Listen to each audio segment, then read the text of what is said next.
সেদিনটা ছিল অষ্টমীর সকাল। আর অষ্টমীর দিন সকালবেলার সব থেকে ইম্পর্ট্যান্ট তো অঞ্জলি দেওয়া, তাই না বলো? হাই এভরিওয়ান, কেমন আছো তোমরা সবাই? অষ্টমীর দিনটা আমাদের কেমন কেটেছিল আজকে সেটা তোমাদের জানাবো। সেদিন সকালবেলা আমি আর রাজীব রেডি হয়ে পৌঁছে গেলাম পুজো মণ্ডপে।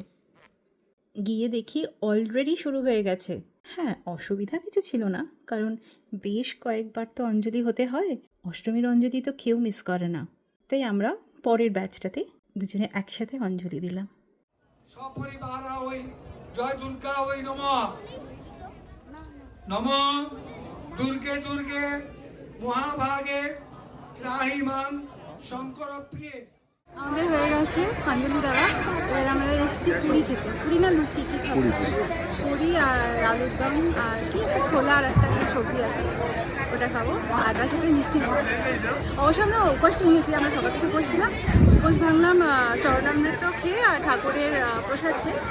তো এই হচ্ছে ব্যাপার। এবার একটু খাই, খুব খিদে পেয়েছে। পরে এই জাস্ট ফিরলাম, খুব ভালো কাটলো যেমন আজকের দিনটা।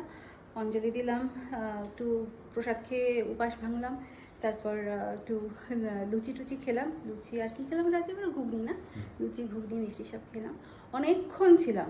এখন বাড়ি এলাম, একটু ফ্রেশ ট্রেশ হবো, আবার সন্ধ্যেবেলা যাব। তো সন্ধ্যেবেলা পৌঁছে প্রথমেই আমরা একটু ফটো সেশন করে নিলাম। ফটো সেশন কমপ্লিট হলো, আর এইদিকে তো ফাংশন শুরু হয়ে গেছে।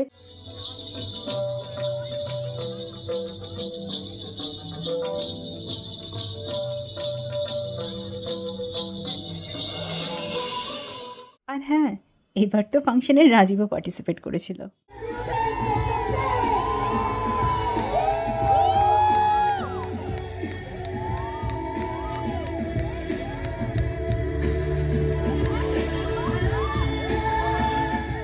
আজ তাহলে এই পর্যন্তই।